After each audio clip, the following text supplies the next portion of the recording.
Class के YouTube channel पे मैं सुभाष जयपाल आपका एक बार पुनः स्वागत करता हूं। दोस्तों, अपने जो इलेक्शन थ्योरी का टेस्ट को स्टार्ट किया था, आज अपने उसकी नेक्स्ट क्लास स्टार्ट करने जा रहे हैं, जिसमें अपने जो टॉपिक चल रहा था वो डिजिनेटर चल रहा था। एक सभी को मैं बता देता हूं, कल अपने जो टेस्ट दिया था उसकी कम्युनिटी में मैंने लिस्ट डाल दी है। 2 बजे तक लगभग 110 बच्चों ने टेस्ट को अटेंड किया था, जिसके अंदर जो टॉप स्टूडेंट था ना, जिसने टॉप किया था, उसका मैं नाम बता देता हूं कि सभी ने टेस्ट को नियमित रूप से 110 बच्चों ने दिया था। 2 बजे तक उनकी मैंने लिस्ट डाल दी है कम्युनिटी के अंदर आपकी, तो वहां पे जाके आप उस लिस्ट को देख सकते हैं। और एक मैं बता देता हूं कि जिन बच्चों ने टेस्ट को अटेंड किया था, टेस्ट मैंने बिल्कुल सिंपल बनाया था। बिल्कुल अब की बार जो टेस्ट होगा वो पूरे सिलेबस का टेस्ट होगा, और वो जो आपका नेक्स्ट टेस्ट होगा वो होगा आपका 25 तारीख। तो अभी से दोस्तों तैयारी शुरू कर लेना। 25/7/2021 को आपका नेक्स्ट टेस्ट है, और जहां तक टॉपिक आपके कवर हो जाएंगे वहां तक मैं यहाँ पे इसका टेस्ट लूंगा कि जहां तक अपना टॉपिक कंप्लीट होगा वहां तक, और सभी इंटरेस्टेड तैयारी शुरू कर लें, सभी तैयारी टॉपिक वाइज तैयारी शुरू कर लें। और किसी की अगर समस्या आ रही तो मेरे को कमेंट करके बता भी सकते हैं कि सर हमारी ये समस्या आ रही है, तो उसका आपका संशोधन किया जाएगा कि सर हमारी ये समस्या आ रही है, किस रीजन से आ रही है, मैं बता देता हूं। देखो, इससे कल अपने क्वेश्चन थे ना, टोटल क्वेश्चन 30 क्वेश्चन थे, प्रत्येक क्वेश्चन 1 नंबर का था, और जिस बच्चे ने फर्स्ट रैंक प्राप्त किया उसमें 30 में से 30 नंबर आए हैं, उसका नाम है कमलेश गोदारा, सिनोश्री पृथ्वीराज गोदारा। तो बस तो प्लस अच्छी तैयारी कर रहे हो आप। उसके बाद तूफान सेकंड रैंक थी, उसके भी 30 नंबर थे। पिताजी का नाम महावीर, और थर्ड रैंक थी वो थी 29 नंबर थे रीत वर्मा, पिताजी का नाम था मुन्नीराम वर्मा। और चौथी रैंक थी वो थी पवन, पिताजी का नाम दौलतराम। और 5वीं रैंक थी अंकुर, पिताजी का नाम क्या था, राकेश था। तो सभी ने, कुछ लड़कों का अच्छा रिस्पॉन्स था, कुछ लड़के नहीं पढ़ रहे हैं, तो पढ़ना दोस्तों स्टार्ट कर लें। आपको मैं नियमित क्लास दे रहा हूं, इसका मतलब ये इग्नोर न करें कि आप क्लासों को अटेंड न करें। आप रेगुलर का क्लास को अटेंड करें, और रेगुलर क्या बनाए दोस्तों, नोट्स बनाएं। अगर कोई समस्या आ रही है तो मेरे को आप कमेंट करके बता भी सकते हैं कि सर हमारे ये भी समस्या आ रही है, तो वो आप कमेंट करके मेरे को बता भी सकते हो। तो देखो दोस्तों, अपने जो टॉपिक चल रहा था ना, वो चल रहा था डीसी का जनरेटर। क्या चल रहा था,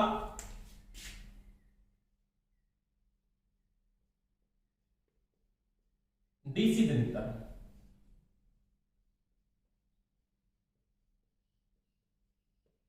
इसके बारे में दोस्तों बात कर रहे थे, और डीसी जनरेटर में अपने क्या पढ़ रहे थे, सीरीज जनरेटर के बारे में पढ़ रहे थे। इसका पहला टॉपिक कर रहे थे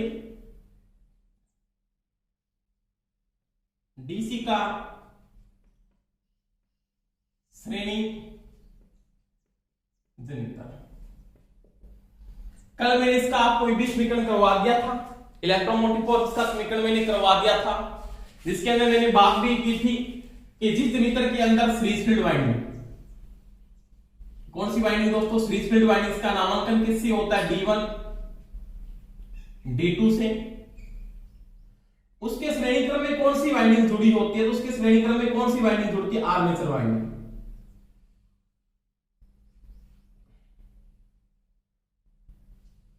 इसका नामांकन होता है A1 A2।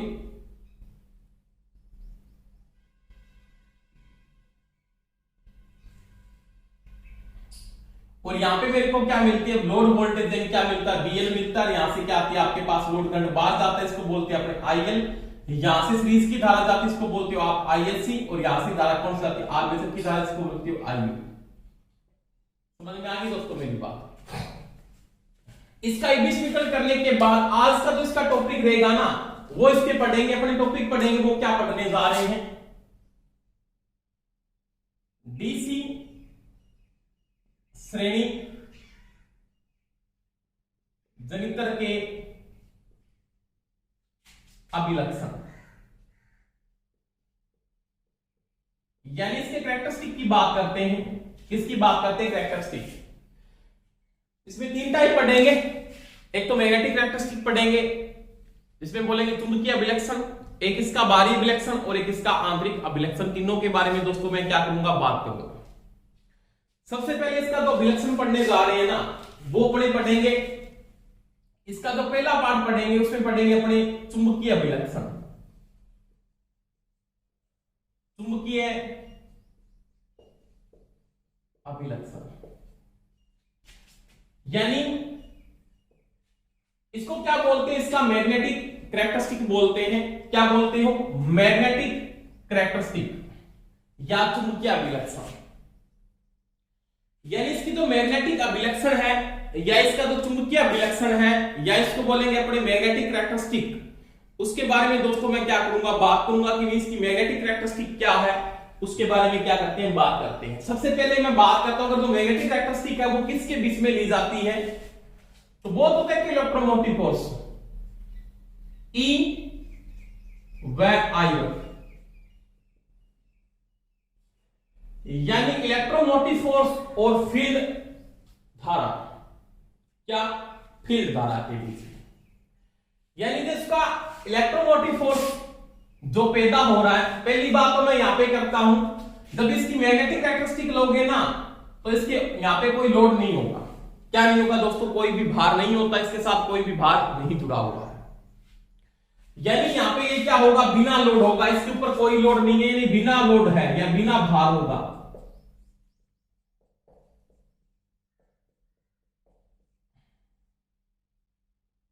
अगर ये बिना लोड है ना तो इसकी फील्ड वाइंडिंग को अलग से एक्साइट करना पड़ेगा। क्या करना पड़ेगा दोस्तों? एक्साइट करना पड़ेगा, क्योंकि मेरे को फील्ड को एक्साइट करना पड़ेगा। तो बिना लोड की अवस्था के अंदर, बिना लोड की अवस्था के अंदर अगर ये इलेक्ट्रोमोटिव फोर्स पैदा कर सकता है तो फील्ड को एक्साइट करना पड़ेगा।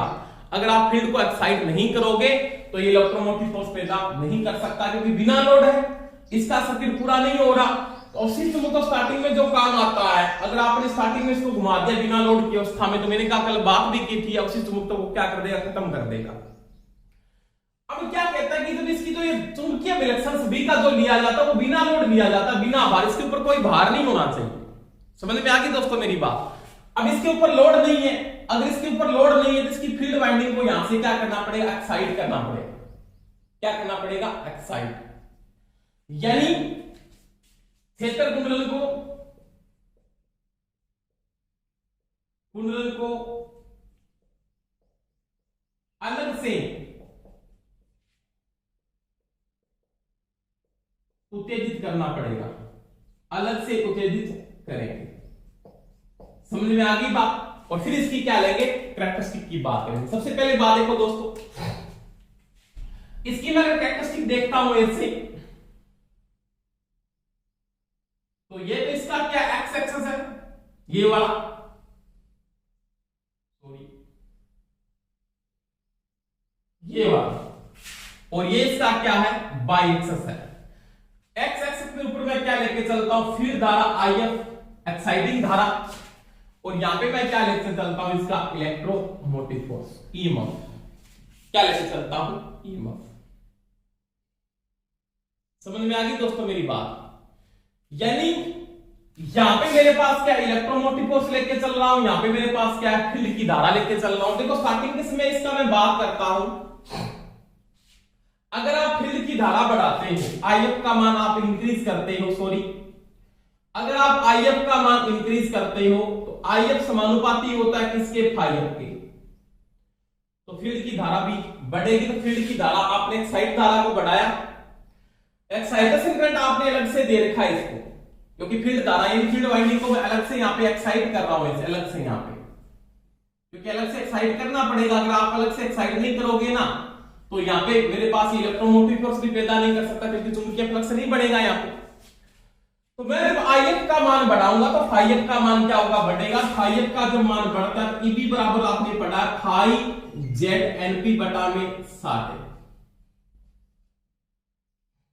क्या होता दोस्तों? 60। यानी ईबी इक्वल टू क्या होता है, 5 बटा में क्या होता है दोस्तों, 60 होता है। यानी फ्लक्स है वो उत्पन्न ईएमएफ के क्या है, समानुपाती है, उत्पन्न ईएमएफ के मान के क्या है, समानुपाती है। तो देखो दोस्तों, अब आपके ये कंडीशन है, तो ये कंडीशन आप यूज करें। इसका मान तो क्या है, कांस्टेंट है, तो फ्लक्स का मान बढ़ेगा तो ईबी का मान क्या होगा, बढ़ेगा। परंतु स्टार्टिंग के समय इसका जो ग्राफ है वो लगभग यहां से स्टार्ट होता है, इस बिंदु से। इसका रीजन मैं बता दूंगा, क्योंकि स्टार्टिंग के समय अवशिष्ट चुंबकत्व के कारण क्या होती है, वोल्टेज का मान होता है, या अवशिष्ट वोल्टेज का मान होता है, अवशिष्ट वोल्टेज, अवशिष्ट चुंबकत्व वोल्टेज, उसका जो मान होता है ना, वो 10 वोल्टेज से लगभग क्या होता है दोस्तों, कम होता है। यानी 10 लेस देन होता है। ये 10 वोल्टेज से क्या होगा, इसका मान लगभग कम होता है, इस वोल्टेज से ज्यादा नहीं होता। इसका अवशिष्ट चुंबकत्व के कारण स्टार्टिंग के समय इसका ग्राफ थोड़ा सा ऊपर से स्टार्ट होता है, क्योंकि इसमें अवशिष्ट चुंबकत्व में वो भी इलेक्ट्रोमोटिव फोर्स को दोस्तों क्या करेगा, पैदा करेगा। अब देखो, इसके बाद जब फ्लक्स को बढ़ाते हो तो क्या होती है, ईबी बढ़ता है। तो फ्लक्स के साथ ईबी का मान क्या होगा, बढ़ेगा, ऐसे इस प्रकार से।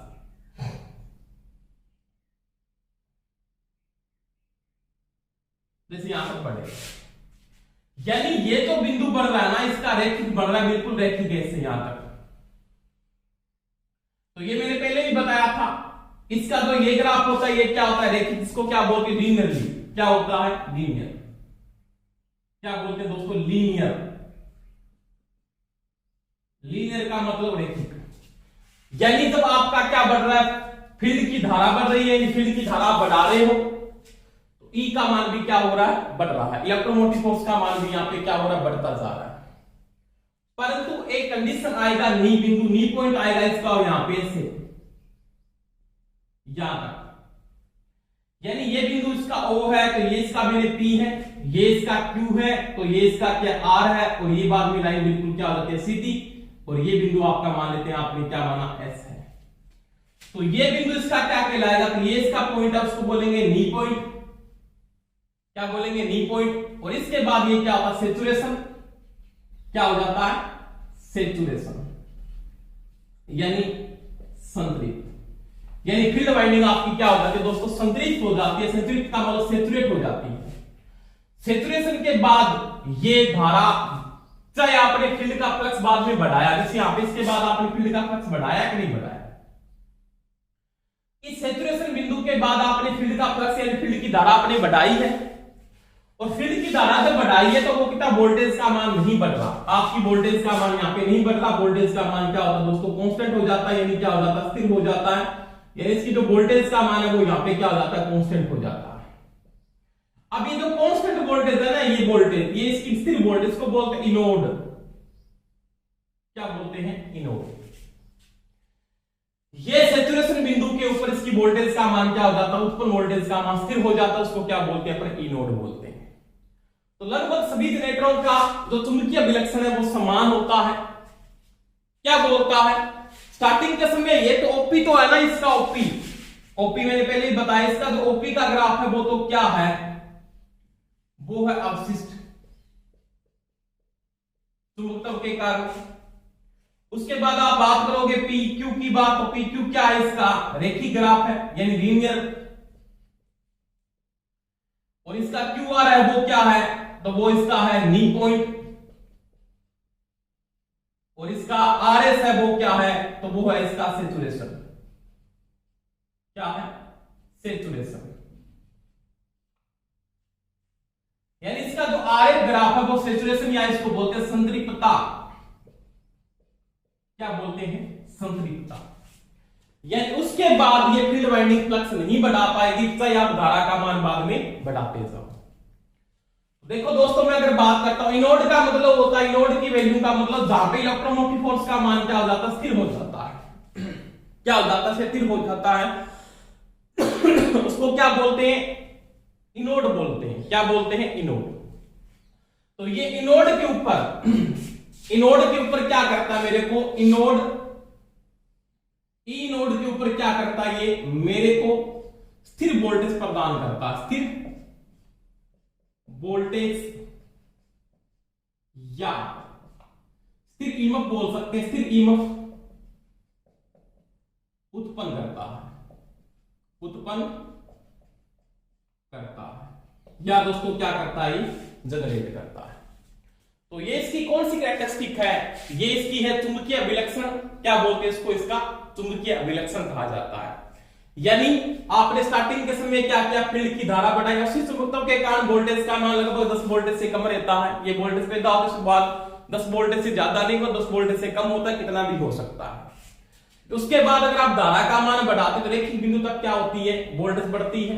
नी बिंदु के बाद अपने को यह पूछ सकता है चुंबकीय विलक्षण में नी बिंदु पर क्या होता है, तो नी बिंदु के बाद आपका ग्राफ थोड़ा सा झुक जाता है, झुकाव का बनता है। इससे सैचुरेशन पे वो क्या करता है, इनोड वोल्टेज प्रदान करता है, तो उसका ग्राफ क्या होता है, रेखिक हो जाता है। उसके बाद वो वोल्टेज को नहीं बढ़ा सकता। समानुपाती में वोल्टेज कहां तक बढ़ाना, जहां तक ग्राफ आपका रेखिक होता है, या इसको बोलते हैं लीनियर। क्या बोलते हैं, लीनियर। तो वहां तक ये वोल्टेज क्या करता है, ओनली फॉर रेखिक वोल्टेज बढ़ाता है, तो समानुपाती में बढ़ती है। तो ये मेरे दोस्तों किसकी बात की, इसकी चुंबकीय विलक्षण की बात की। और डीसी के सभी जनरेटरों का लगभग चुंबकीय विलक्षण का जो अभिलक्षण का ग्राफ बनता है वो लगभग क्या होता है, सभी का समान होता है। इसी प्रकार से आपने किसका देखा था, पृथक उत्तेजित का देखा था, उसी प्रकार से आपने किसका देखा है, सीरीज का देखा है। तो सीरीज फील्ड वाइंडिंग में जब इसका आप विलक्षण करते थे, बिना लोड होना चाहिए, क्योंकि चुंबकीय विलक्षण में जनरेटर आपका लोड के साथ नहीं होगा। चुंबकीय विलक्षण में हमेशा जनरेटर कोई भी हो क्या होगा, बिना भार होगा, लोड के साथ उसको नहीं चलाया जाता, वो बिना भार देखा जाता है। तो ये चीज को हमेशा ध्यान रख लेना कि जब चुंबकीय विलक्षण होगा तो आपका डीसी का कोई भी जनरेटर हो वो बिना लोड या नो लोड होना चाहिए। क्या होना चाहिए दोस्तों, नो लोड। तो ये दोस्तों मैंने किसकी बात की, इसके चुंबकीय विलक्षण की बात की। इसके बाद देखो नेक्स्ट टॉपिक पे बात करते हैं। इसके बाद अगर दोस्तों मैं बात करूं तो ये तो इसका कौन सा विलक्षण था, तो ये इसका विलक्षण था कौन सा, चुंबकीय विलक्षण। अब देखो चुंबकीय विलक्षण के बाद अगर मैं बात करता हूं तो कौन सी बात करूंगा, इंटरनल, यानी इसका 2 नंबर बात पढ़ेंगे। 2 नंबर में पढ़ेंगे आंतरिक अभिलक्षण।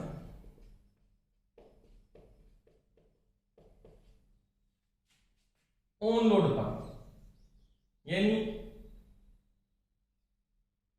ऑन लोड का। पहले आपने चुंबकीय विलक्षण देखा, अब इसके मैं इंटरनल कैरेक्टरिस्टिक की बात करता हूं। क्या बोलते हैं इसको, इंटरनल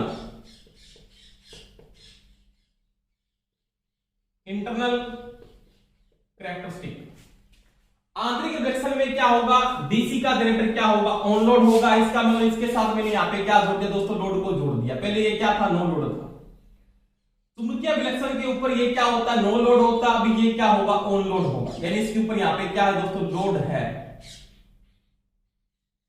क्या है, इसके ऊपर मैंने यहां पे क्या जोड़ दिया, लोड, यानी क्या है, ऑन लोड है ये, ऑन लोड। अब ये जो कैरेक्टरिस्टिक होती है ना, वो किसके मध्य ली जाती है, वो देखो पहले तो एक तो क्या, इजी,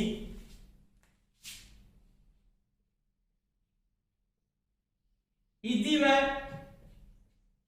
आई एफ के बीच। इजी व, इजी का मतलब जनरेट वोल्टेज यानी जनरेट ईएमएफ, और आईएफ का मतलब क्या होता है, फील्ड धारा।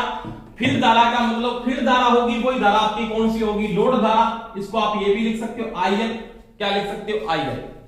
यानी ये जो कैरेक्टरिस्टिक है ये जनरेट वोल्टेज, जनरेट का मतलब उत्पादित ईएमएफ, उत्पादित ईएमएफ व भार धारा के मध्य। यानी इसकी तो ये कैरेक्टरिस्टिक आप लोगे ना, वो किसके मध्य ली जाती है, जनरेट वोल्टेज और लोड धारा के बीच में।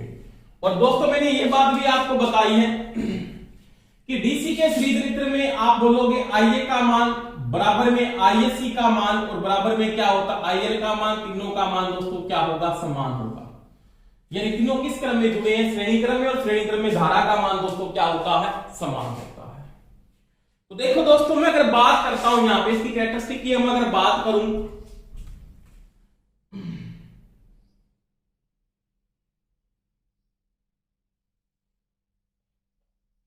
तो यहां पे तो क्या हो जाएगा आपके पास आईएल है वो क्या आपके पास आईएफ है, क्योंकि आईएफ बराबर क्या होगा आईएल है, कोई दिक्कत नहीं इसके अंदर, तो आप लिख सकते हो ये भी। और यहां पे क्या है आपके पास ई, क्या है ई के ऊपर आपने नोट किया था इनोड वोल्टेज, यानी इस वोल्टेज का मान यहां पे स्थिर हो गया था, इसको बोलेंगे इनोड, क्या बोलेंगे नोड। ये यहां तक वोल्टेज का मान क्या था, स्थिर था इस बिंदु तक, जो आपने पहले से क्या की थी दोस्तों, नोट की थी। यानी यहां पे इस बिंदु के ऊपर आपके पास एनोड वोल्टेज थी, उसका मान क्या था, स्थिर था, क्या था, स्थिर। और ये किसके मध्य थी, ये किसके मध्य थी, तो ये फील्ड धारा और किसके मध्य लगी थी, चुंबकीय विलक्षण में आपने पढ़ा था इनोड क्या है, तो फील्ड धारा और उत्पन्न ईएमएफ के बीच में थी। अब देखो वही बात, तो स्टार्टिंग के समय इसका जो ईएमएफ है वो यहां से स्टार्ट होता है, ऐसे वो मैंने बात की थी, ये ओपी है, ओपी आपको पता अवशिष्ट चुंबकत्व की वोल्टेज है, अवशिष्ट वोल्टेज है।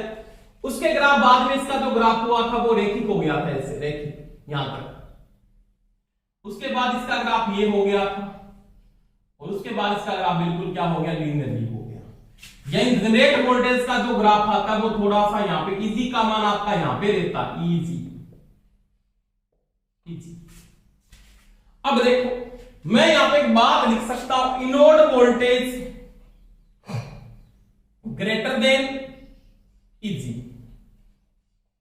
जनरेट वोल्टेज से हमेशा ही क्या होगी, ज्यादा होगी, क्योंकि नो लोड की अवस्था में जो वोल्टेज थी इसको इलेक्ट्रोमोटिव फोर्स पैदा, उसको नोड जीरो बोला मैं, एनोड वोल्टेज। और जनरेट वोल्टेज जो लोड के साथ ले रहा हूं उसका मान थोड़ा सा यहां से क्या हो रहा है, गिर रहा है। देखो दोस्तों ये ग्राफ थोड़ा सा नीचे आ रहा है, यहां से इतना डिफरेंस आ रहा है। इसका कम होने का रीजन क्या है, लोड के साथ इसका कम होने का रीजन क्या है, वो रीजन है यहां पे क्या, आर्मेचर रिएक्शन, AR क्या है, आर्मेचर रिएक्शन। क्योंकि जब लोड के साथ जुड़ेगा तो आर्मेचर वाइंडिंग क्या करेगी, जो चुंबकीय क्षेत्र स्थापित करती है वो फील्ड के ऊपर विपरीत प्रकृति का क्या डालते, प्रभाव डालते, उसको बोलते आर्मेचर रिएक्शन, या उसको बोलते बीचुंबकन प्रभाव। उसका क्या बोलेंगे, बीचुंबकन प्रभाव। समझ में आई दोस्तों मेरी बात। यानी मैं अगर बात करता हूं यहां पे आर्मेचर रिएक्शन का मतलब, जब आपका आर्मेचर रिएक्शन, इसको बोलते हैं हिंदी में आर्मेचर प्रतिक्रिया प्रभाव, आर्मेचर प्रतिक्रिया प्रभाव। और आर्मेचर प्रतिक्रिया प्रभाव के कारण इसका जो इलेक्ट्रोमोटिव इनोड की जो वैल्यू है वो इजी पे गिरने का रीजन क्या है, तो वो RAR ड्रॉप है। ये क्या है, आर्मेचर रिएक्शन, क्या बोलेंगे, आर्मेचर रिएक्शन या बोलेंगे आर्मेचर प्रतिक्रिया, आर्मेचर प्रतिक्रिया प्रभाव के कारण AR ड्रॉप हो जाती है, उसके कारण इजी का मान थोड़ा सा क्या होता है, गिर जाता है। तो दोस्तों ध्यान रख लेना, यहां तक तो वोल्टेज का मान मेरे पास वही रेखिक बढ़ेगा, OP Q R, और ये हो गए वही बिंदु हो गए। परंतु इजी का मान, जनरेट वोल्टेज, इजी क्या है मैं लिख देता हूं यहां पे, उत्पादित वोल्टेज, उत्पादित वोल्टेज या जनरेट वोल्टेज। इनोड क्या है, इनोड ये क्या है, बिना भार वोल्टेज, यानी नो लोड लिया था आपने, बिना लोड वोल्टेज थी। अब लोड के साथ भी इसकी इंटरनल कैरेक्टरिस्टिक में देखते हो ना, आंतरिक विलक्षण इसका जब देखते हो ना, तो इनोड का मान क्या होता है, ज्यादा रहता है किससे, जनरेट वोल्टेज से। किसके कारण, आर्मेचर रिएक्शन के कारण इसका ग्राफ थोड़ा सा नीचे गिर जाता है। समझ में आ गई दोस्तों मेरी बात। आर्मेचर रिएक्शन क्या है, तो मैंने आर्मेचर रिएक्शन में आपको करवाया है टॉपिक, डीएच बकर में स्टेसिस में पूरी चीजें समझाई हुई डिटेल से। क्योंकि आर्मेचर वाइंडिंग में जो चुंबकीय फ्लक्स बनेगा ना, वो फील्ड में विपरीत प्रकृति का प्रभाव डालता है। क्यों, क्योंकि आपने पढ़ा लेंस के नियम में, जो पैदा होगा वो पैदा होने के कारण का क्या करेगा दोस्तों, विरोध करेगा। इसका पैदा होने का रीजन क्या, फील्ड वाइंडिंग का फ्लक्स है, जो इसमें फ्लक्स पैदा होगा वो फील्ड वाइंडिंग के फ्लक्स का हमेशा ही क्या होता है, विरोध करता है। उसको बोलते हैं आर्मेचर रिएक्शन या आर्मेचर प्रतिक्रिया प्रभाव। उसके कारण मेरे को पता है फील्ड का फ्लक्स क्या होगा, कमजोर होगा। उसके कारण इजी का मान थोड़ा सा इससे क्या रहता है, कम होता है। उसका कारण क्या है, A R drop, armature reaction drop के कारण। समझ में आ गई दोस्तों मेरी बात। तो ये इसकी कौन सा था, इसका आंतरिक अभिलक्षण। कौन सा था, आंतरिक अभिलक्षण। अब देखो इसके बाद में अगर बात करता हूं आंतरिक विलक्षण के बाद में, आंतरिक विलक्षण के बाद अगर मैं टॉपिक में बात करता हूं तो वो इसका पढ़ेंगे इसके बाद इसका बाहरी विलक्षण।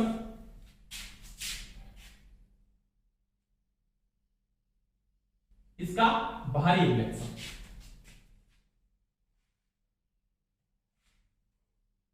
कोई समस्या नहीं आ रही थी, टॉपिक को पूरा कवर करेंगे। कोई दिक्कत आ रही तो मेरे को कमेंट करके बता सकते हैं कि सर हमारे ये समस्या हो रही है। 3 नंबर,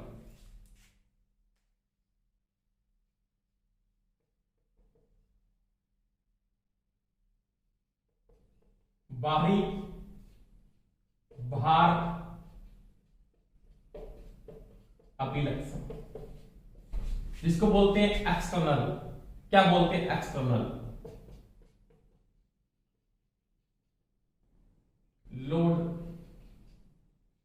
कैरेक्टरिस्टिक। देखो पहली बात है ये किसके मध्य ली जाएगी, तो ये बीएल व आईएल के मध्य,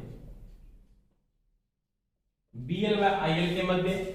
और जो बीएल का मान है, आईएल का जो मान है वो किसके बराबर है, वो भी आईएफ के बराबर है। और वो भी किसके बराबर है, आईएससी के बराबर है। तीनों का मान क्या है, समान है, सॉरी आईए के बराबर है। तीनों किस क्रम में जुड़े हैं, श्रेणी क्रम में। अब देखो, अब लोड के साथ ये जुड़ा हुआ है, इसकी बाहरी विलक्षण की मैं बात करता हूं तो सबसे पहले मैं दोनों कैरेक्टरिस्टिकों को साथ में बढ़ा रहा हूं, तीनों आराम से समझ में आएगी, कोई समस्या नहीं आएगी।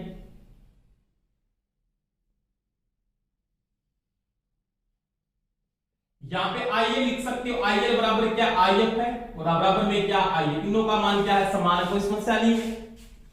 और यहां पे आपके पास क्या है, तो यहां पे आपके पास क्या था दोस्तों, ई। क्या था, ई। अब नॉर्मली यहां पे अपने फील्ड करंट या लोड धारा को लेकर चलते उसमें कोई समस्या नहीं आएगी। यहां पे आपके पास एक वैल्यू थी, इसको आपने क्या बोला, इनोड बोला।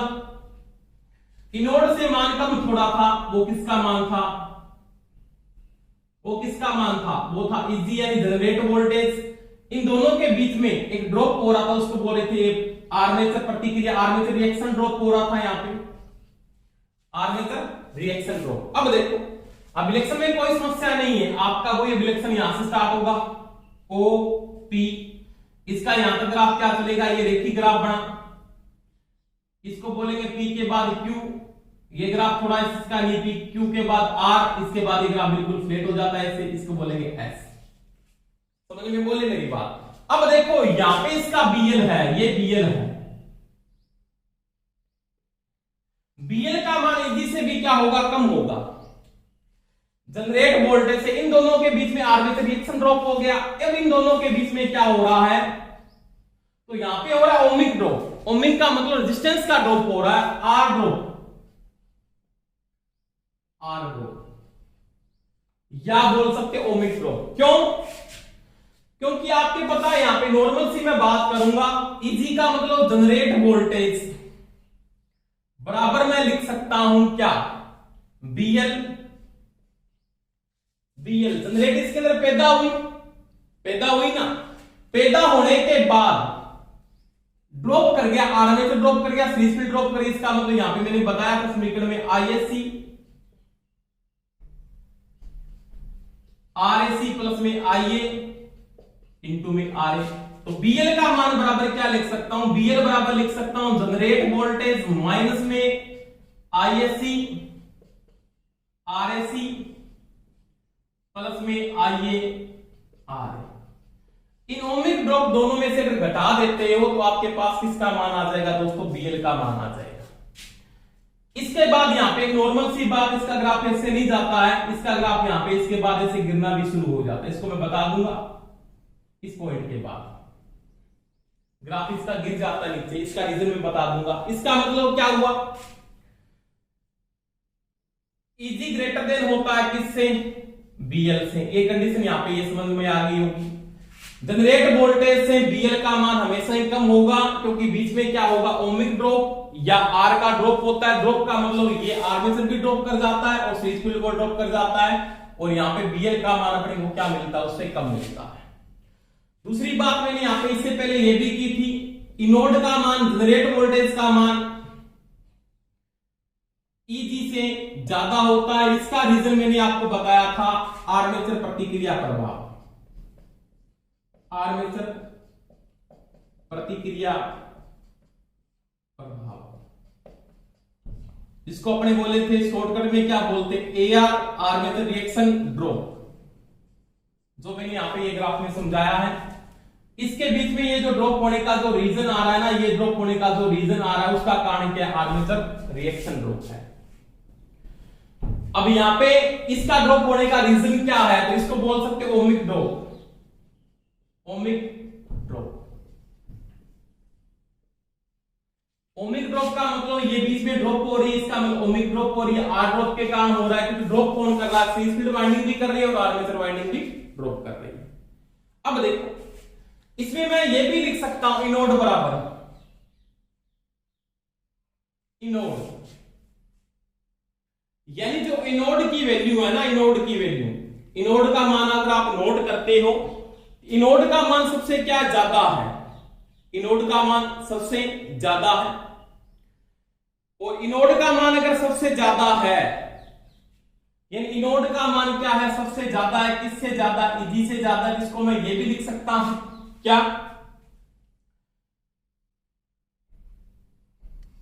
Eg, Eg का मतलब जनरेट वोल्टेज बराबर में लिख सकता हूं इनोड, माइनस में लिख सकता हूं आर्मेचर रिएक्शन ड्रॉप। अगर आर्मेचर रिएक्शन ड्रॉप एनोड में से क्या कर दोगे? घटा दोगे। एनोड में से क्या कर दोगे? घटा दोगे, तो आपके पास कौन सी वोल्टेज आ जाएगी? Generate voltage.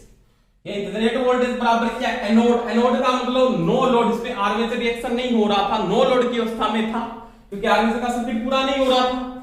तो नो लोड की अवस्था में आर्मेचर रिएक्शन नहीं हो रहा था, लोड के साथ आर्मेचर रिएक्शन हो रहा था। तो मैंने कहा जनरेट वोल्टेज है ना, अनोड में से आर्मेचर रिएक्शन ड्रॉप अगर घटाते हो, कौन सी ड्रॉप घटाते हो? आर्मेचर रिएक्शन ड्रॉप अगर आप घटाते हो, तो मेरे पास कौन सी वोल्टेज आ जाएगी? आपकी जनरेट वोल्टेज आ जाएगी। दूसरी मैं अगर बात करता हूं यहां पे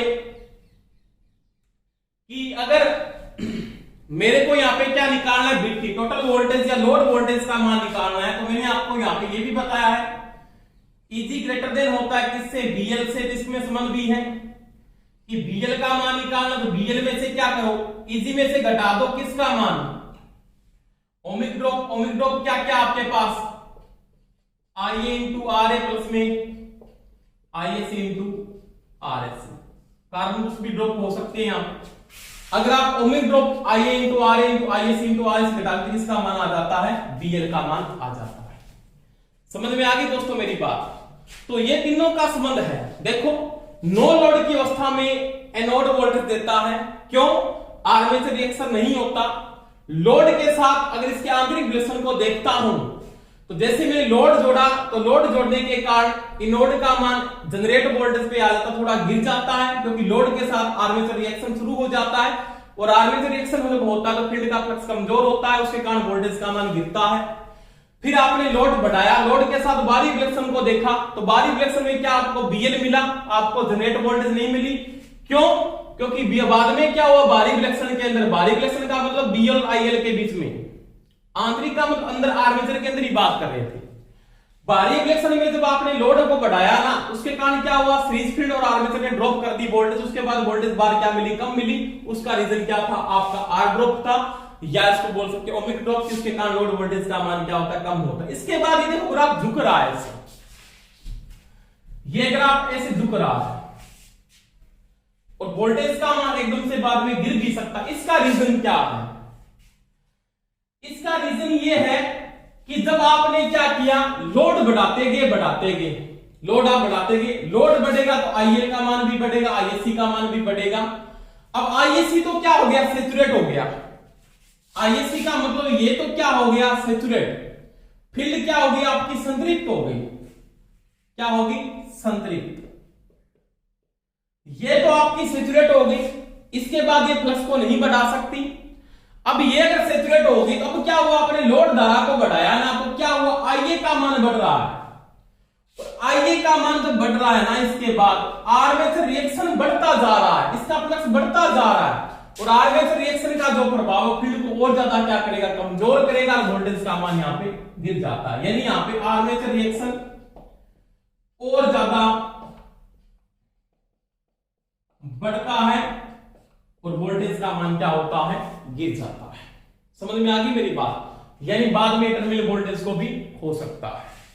समझ में आई दोस्तों मेरी बात। तो यहां पे आपने एक चीज को नोट किया है, क्या, अगर आप यहां पे IL का मान बढ़ाते हो,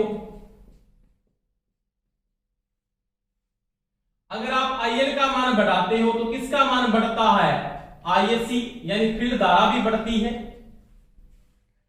फील्ड धारा बढ़ने से इसके में किसका मान बढ़ता है, BL का मान भी बढ़ता है। ये कंडीशन आई ना, लोड धारा बढ़ी, लोड धारा के साथ फील्ड धारा बढ़ी, फील्ड का फ्लक्स बढ़ा तो BL का मान भी क्या हुआ, बढ़ा। समझ में आ रही दोस्तों मेरी बात। क्योंकि यहां पे क्या हो रहा है सिस्टम, क्योंकि लोड जब धारा बढ़ रही है ना, तो लोड धारा के साथ किसका मान बढ़ रहा है, IL का मान बढ़ रहा है। IL का मान बढ़ने से ISC का मान भी, फील्ड का फ्लक्स भी बढ़ रहा है, फील्ड का फ्लक्स बढ़ने के कारण वोल्टेज का मान भी बढ़ रहा है। अगर आप क्या करते हो, IL का मान कम करते हो, IF का मान कम होता है, IF का मान कम होता तो BL का मान भी क्या होता है, कम होता है। तो ये एक ऐसा जनरेटर है जो वोल्टेज के साथ साथ धारा का मान भी क्या करता है, बढ़ाता है, यानी 20:I होता है। ये सभी ने पढ़ा है, 20:I। वोल्टेज बढ़ेगी तो धारा भी बढ़ती है, पर इसी जनरेटर में वोल्टेज बढ़ने पे धारा बढ़ती है, इसलिए इसको क्या बोलते हैं, स्थिर धारा जनरेटर भी कहा जाता है। क्या बोलते हैं, स्थिर धारा जनरेटर। ये चीज का ध्यान रखना, नोट लगा के दिमाग में सेट कर लेना, किस जनरेटर को स्थिर धारा जनरेटर कहा जाता है, तो इसे स्थिर धारा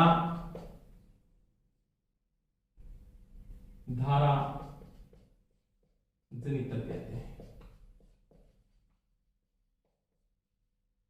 यानी कांस्टेंट करंट प्रदान करता है वोल्टेज के साथ। अगर वोल्टेज बढ़ेगी तो वोल्टेज के साथ क्या बढ़ेगी, धारा भी बढ़ेगी।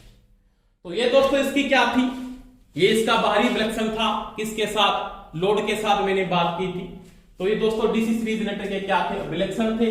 एक तो क्या था, चुंबकीय विलक्षण, एक इसका आंतरिक विलक्षण, इसमें आपको बता दिया मैंने, और तीसरा कौन सा है, बाहरी विलक्षण। और तीनों में संबंध में बता देता हूं, सबसे ज्यादा वोल्टेज होगी एनोड होगी, उसके बाद जनरेटर वोल्टेज, और सबसे कम कौन सी होगी, BL होगी। तीनों का ये भी संबंध है, ये भी ध्यान रखना। सबसे ज्यादा कौन सी है, एनोड वोल्टेज है। कौन सी है, एनोड वोल्टेज। अगर अपने को कोई यहां पे ये भी पूछ लेता है, क्या नोड वोल्टेज पे एयर ड्रॉप घटा दो, अगर आपको ये भी बोलता है ना कोई भी कि EG में से, E0 में से अगर आप EG घटाते हो तो क्या आता है, तो AR ड्रॉप आती है। क्या आती है, AR ड्रॉप आती है। AR का मतलब आर्मेचर रिएक्शन ड्रॉप आती है। अगर आप क्या करते हो, EG में से BL घटाते हो तो क्या आती है, ओमिक ड्रॉप आती है, ओमिक ड्रॉप आती है। ये चीज का भी ध्यान रखना। ठीक है दोस्तों, आज के लिए इतना ही। क्लास अच्छी लगी है तो सभी लाइक जरूर किया करो और शेयर भी किया करो। बेस्ट ऑफ लक, जय हिंद, थैंक यू।